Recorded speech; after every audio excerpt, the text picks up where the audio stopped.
presentation today, but generally his research interests are in group dynamics, teamwork, leadership, and how leadership affects teams, diversity and multiculturalism in teams and organizations.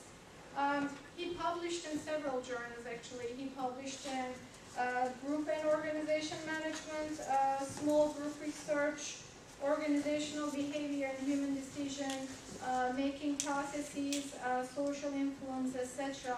And also did presentations at national and international conferences.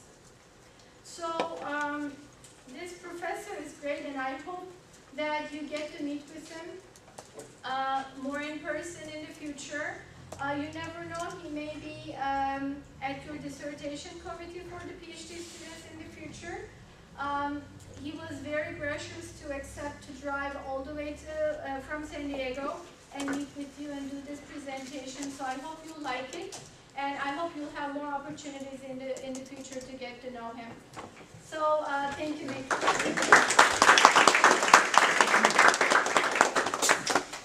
For that wonderful introduction. It gave me the opportunity to eat a piece of pizza as well. Back just scarfing it down. Thank you so much for coming tonight. As Nurjan said, I'm kind of, how would I characterize myself? A jack of all trades, but a master of none. That I've, in my career, I've kind of bounced around from industry to academia, and it's just, you know, pursuing things that are interesting. I'm really happy to have found my way back to academia and at Alliant. So I'm at San Diego, but as John said, hopefully that for those of you that are doing a PhD, if your interests revolve around mine, it would be really great to be on one of your dissertation committees. The talk for today on increasing organizational effectiveness by creating an affirming climate for diversity and multiculturalism is based on some research that I've done and that was published in Group Organization Management. So we'll talk about that. I'll share the research, what we found, and then I'll talk about some implications for professional practice. And then really what the goal will be is to kind of open up the floor, and especially when we're talking about implications for practice, is to say, hey, you know, how does this resonate with you all, and what are your thoughts and what have your experiences been working in organizations around this topic? So,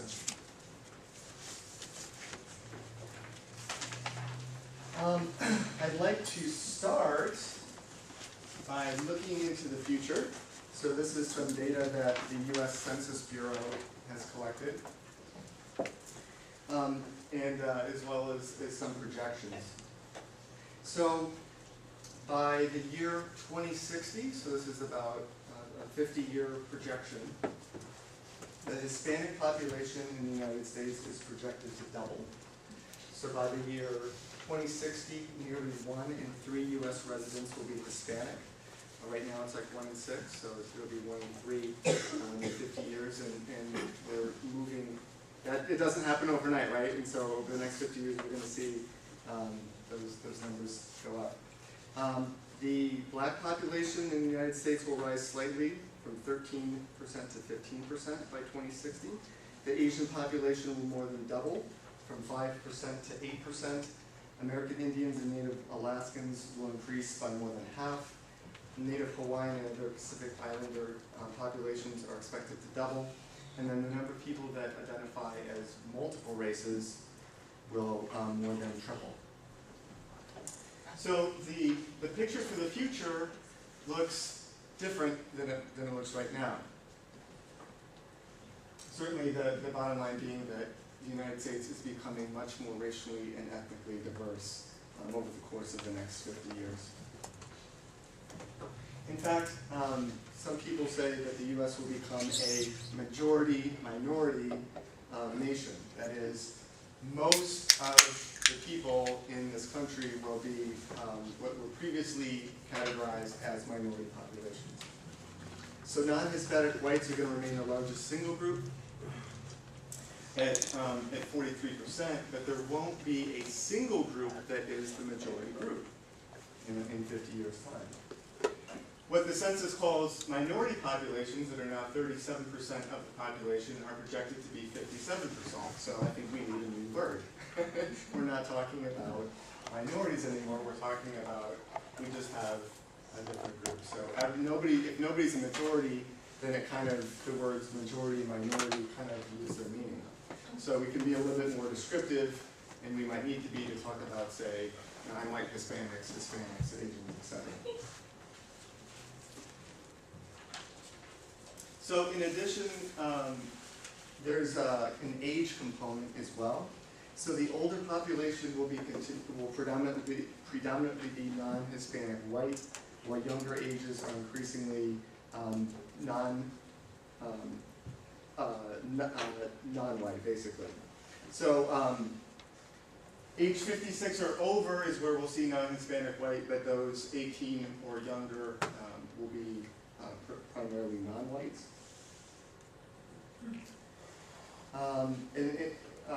In addition, so in terms of the age dynamic, the population age 65 or older is expected to more than double.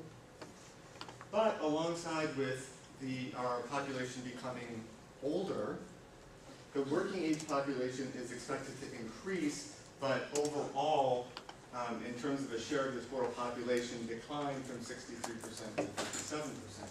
So there's a little bit of a pressure here, is that our working age population is declining, more older people, so it's putting a little bit of potentially a pressure for older people to stay in the workplace beyond retirement age.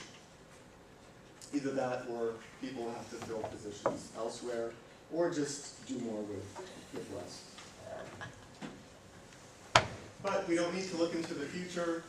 We can look into the present. In fact, if we look across this room, we see visible diversity, gender, race, ethnicity. I've talked about kind of age and racial ethnic diversity. Of course, we can think about diversity on multiple levels. I'm just mentioning the ones that are superficial and that we can actually see. And that these kind of forecasting demographic changes are nothing new. So people have been forecasting demographic changes for decades, because indeed the composition of the U.S. workforce has been changing. And those people that have studied this and read about this have spoke for the need to create a work environment that supports and values employees from a diverse background. So why care? Why is this white man up here talking about diversity, right? Because I'm an organizational psychologist, and you cannot ignore workplace trends. And one of the biggest workplace trends is that we're becoming more diverse as a country. And that diversity will ultimately show up in the workplace. So as a practicing organizational psychologist, it's one of the most important issues that I think that we'll face, and it's a cross-cutting issue. Is that workplace diversity is one that cross-cuts. So if you're interested in leadership, if you're interested in teams, if you're interested in group dynamics, if you're interested in topics like recruitment and selection, training and development, any of these topics need to consider as a broader issue, workplace demographics and diversity. The other thing is, it's just, why care? It's the right thing to do. Is that it's important to espouse social ideals and values that our workplaces represent, the cities and the geographical regions, and the people that compose those regions are represented in organizations. So diversity as an organizational goal is just simply the right thing to do.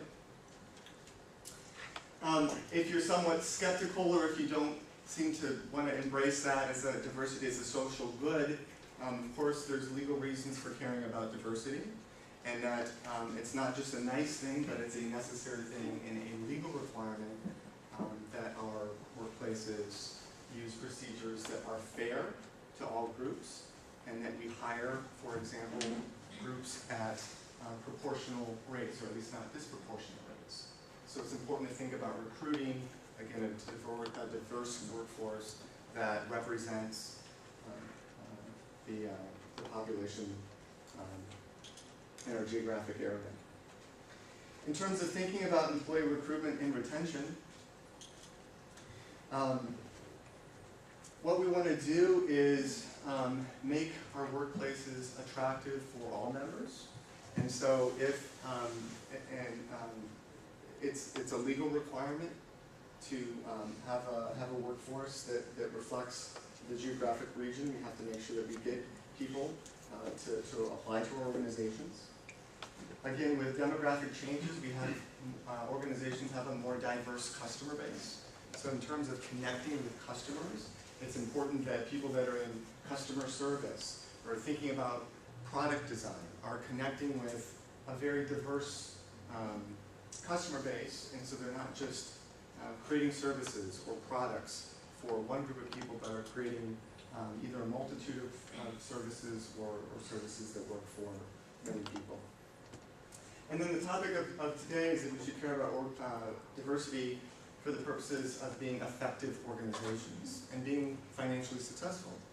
So the idea is that diverse employees, that people from diverse backgrounds, will allow our organizations to be more innovative, and that we can encourage our employees to be more motivated and empowered by managing diversity well. With that said, diversity has often been described as a double-edged sword. So when diversity is well managed, all employees feel included and believe that their ideas are valued. People can work together, cross boundaries. We take advantage of the unique perspectives that each employee brings to the organization. And the result is greater creativity and innovation. However, when diversity is managed poorly, we see intergroup conflict, increases in discrimination, and increases in turnover. So, what does it mean to manage diversity poorly? Well, we would just have environments in which some employees feel like others are treated better, that some employees feel that other employees are treated more favorably, that group differences become pronounced, and that there end up being fault lines and boundaries between people that inhibit collaboration.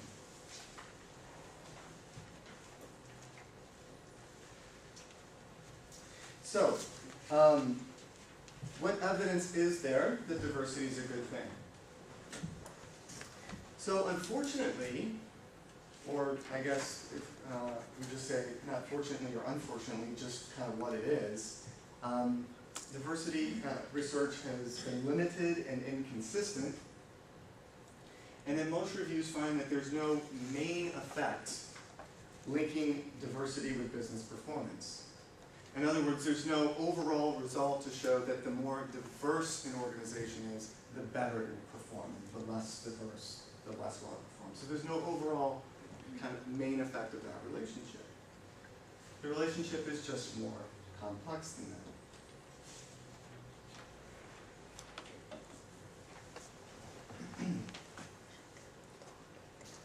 So what reviews of the empirical evidence have shown is that there's no main effect, but there's certain moderating conditions. So that the extent to which diversity matters depends on several factors. So for instance, the business strategy of the firm, whether the organization has a culture and a climate that supports and affirms diversity, and what human resource management practices are in place around recruiting diverse employees, selecting, training, succession planning. So it's not just a matter of having diverse representation in one's company, it's about managing it well. And the companies will only see that link, that positive link between diversity and performance when some of these conditions are in place. So along the lines of thinking about an affirming climate for diversity, I'd like to share some research that I did. So I did this with my colleague Donna Crobot Mason, who is the lead author on the paper. We did a